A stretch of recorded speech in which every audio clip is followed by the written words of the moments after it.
and to hear the pain that it's wrought on their. Before she was P, she was Alecia Moore, a small-town girl with a voice too raw, too loud, too honest for the world to ignore. While others chased perfection, she chased truth, through the fire of rebellion, heartbreak, and survival. Her story isn't about fame. It's about fighting for authenticity in an industry built on masks. From smoky bars in Pennsylvania to the biggest stages on Earth, she turned pain into anthems and chaos into art. How did a girl once told she'd never make it become one of the most fearless icons of modern music? This is not just the story of a singer. It's the story of a woman who turned her scars into songs and her anger into wings. Alecia Moore was born on September 8, 1979, in Doylestown, Pennsylvania, a quiet town that would raise anything but a quiet girl. Her father, Jim Moore, a Vietnam veteran, taught her the guitar and the power of truth. Her mother, Judith, a nurse, gave her compassion and a fierce sense of independence. But their marriage fractured when Alecia was still a child. Nights filled with shouting turned into silence, and that silence turned into music. She suffered from asthma, and singing became more than a hobby. It was survival. Every breath she took carried defiance, every note a protest against weakness. At school she was the outcast, punk hair, torn clothes, sharp words. Teachers called her trouble, but Alecia called it being real.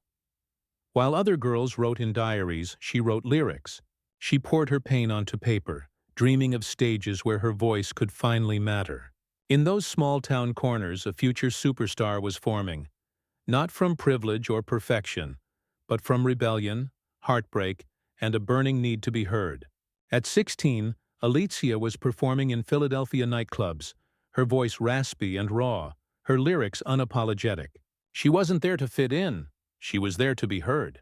That defiance caught the attention of producers, and soon she joined an R&B girl group called Choice under Layface Records. But the dream didn't last. The group dissolved before their first album could even make noise. Most would have quit. Alecia didn't. She went solo, adopted the stage name P in K, a nod to the movie character Mr. Pink and to the color that represented everything she wasn't supposed to be. Loud, bold, and impossible to ignore. In 2000, her debut album Can't Take Me Home hit the airwaves. Songs like There You Go and Most Girls became instant hits, a mix of attitude, vulnerability, and pure rhythm. The world met P in K, and she wasn't here to play nice. Her voice wasn't just singing, it was fighting. Against stereotypes, against conformity, against silence. That first taste of fame wasn't perfection, but it was ignition. The rebel from Pennsylvania had finally broken through the wall, and she was just getting started. The year 2001 changed everything. With her second album, M, Sundastud P, NK ripped off the pop gloss and showed the world her truth. Messy, loud, and painfully real. Get the Party Started exploded across the charts, but it was Just Like a Pill and Don't Let Me Get Me that revealed the heart beneath the glitter. She wasn't just performing, she was confessing. Fans connected to her because she didn't pretend to be perfect. She sang about insecurity, chaos, and rebellion with a smile that dared anyone to judge her. Her concerts became electric rituals, lights, acrobatics, leather boots, and raw emotion. While other pop stars danced, NK flew, literally, suspended above roaring crowds, flipping through the air like a phoenix that refused to burn out. Her albums kept breaking records.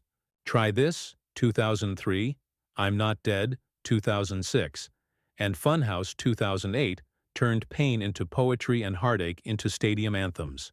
So What became the voice of every woman who'd ever said, I'm fine, when she wasn't, and meant it anyway.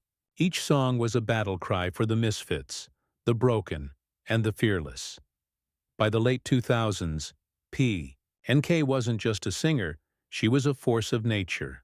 Grammy Awards, world tours, millions of records sold. But her greatest victory wasn't the fame. It was the freedom to be herself. She once said, "You can't move mountains by whispering." And by then, NK wasn't whispering anymore. She was roaring. Across stadiums, across generations, across history. Fame didn't make NK untouchable. It made her more human. Behind the flashing lights was a woman still learning how to heal the child inside her. Her marriage to motocross star Carey Hart became both her anchor and her battlefield. They fell in love fast, married in 2006, and separated just 2 years later. The tabloids had a feast. Too wild to settle, they said. Too broken to love, they wrote. But while others gossiped, NK wrote So What? A global hit born from heartbreak, both angry and liberating. She laughed at her pain before the world could pity her. There were darker storms, too. Years of exhaustion, self-doubt, and tension with record labels. She openly spoke about struggling with anxiety and the pressure to fit an image she never asked for. Her answer? Honesty. Brutal, inconvenient honesty. With songs like Dear Mr. President and Family Portrait, she bared her soul and confronted politics, family trauma, and vulnerability. She wasn't chasing approval. She was demanding truth. Her defiance wasn't just rebellion anymore. It was survival. And somewhere amid the chaos, she found her strength again. Not in being perfect, but in staying real when perfection was expected. She once told a crowd, "I'm not scared of being messy. I'm scared of being fake." X stood in the storm, unshaken, daring the world to try and silence her again. After the storm came a quieter kind of strength. NK reunited with Carey Hart, and together they built something stronger than fame. A family. Becoming a mother to Willow and Jameson transformed her art. Her lyrics softened, but her fire never faded. Instead of fighting the world, she began embracing it, with open arms and an open heart. Her album The Truth About Love, 2012, revealed a new chapter. Not the angry rebel, but the woman who had learned to love through scars, beautiful trauma and hurts. To Be Human followed, weaving motherhood, activism, and maturity into her signature grit. She became an advocate for LGBTQ+ rights, mental health, and authenticity in a filtered age. When she performed Glitter in the Air at the Grammys, hanging mid-air, dripping with water and grace, the world saw not rebellion, but transcendence. Her art no longer screamed to be heard.